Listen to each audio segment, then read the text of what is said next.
आजी हा लय गरम होत आहे, काहीतरी थंडगार दे ना बनवून. बनविते चल. घरी बनवलेलं दही याच्यामध्ये आता असं असं करायचं.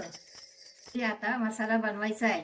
जिरं घातलंय. आता याच्यामध्ये पुदिना पण घालायचा. त्यामध्ये आलं घालायचं. त्यात मीठ टाकायचं. त्यात साखर टाकायची. आता हे चांगलं ठेसून घ्या.